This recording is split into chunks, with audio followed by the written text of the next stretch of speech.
अरे ए बहू, ई का बा? हम तो से कहने की चाय में तनी अदरक कूट के डाली है। ई तो एकदम सादा पानी नियन लागत बा। मम्मी जी, अब हम का करी?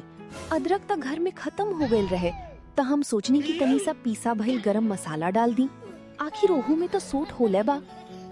अरे बाप रे बाप, चाय में गरम मसाला? अब का हमनी की चाय पी के सब्जी वाला स्वाद लेवे के पड़ी? धन्य बाड़ू तू। अब रउआ हर बात में खोट निकालनी। काल रउआ कहनी की जिंदगी में तनी मसाला लाओ, तो हम सोचनी चाय से शुरुआत करल जाओ। मसाला जिंदगी में चाहिए, चाय के प्याली में ना। और ये देखा, ये वॉशिंग मशीन में हमार रेशमी साड़ी काहे डाल दिली बाड़ू? वो हाथ से धोवे के रहे नी। मम्मी जी, जमाना बदल गई बा। जब रउआ बेटा स्मार्टफोन चला सकत बाड़न, तो रउआ साड़ी स्मार्ट मशीन में काहे ना नहा सकी? ओहू की भी तो थोड़ा आराम चाहिए। अच्छा, तो साड़ी के आराम देवे खातिर तू हमार सत्यानाश कर देबू। और ये सुना, आज खाना में का बनावल बा?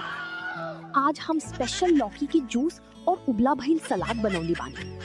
सासू माँ, का लौकी के जूस? हमार बेटा दिन भर कमा के आई तक घास फूस खाई? ना मम्मी जी, डॉक्टर कहले बाड़न की सासू माँ की गुस्सा कम करे खातिर ठंडा चीज खिलावल करी।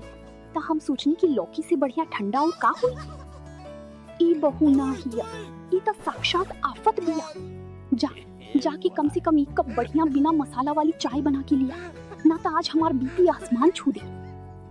ठीक बा मम्मी जी, जात बानी, लेकिन ध्यान रखब चीनी कम डाला, काहे की रउआ पहले से ही बहुत मीठ बोलत नी।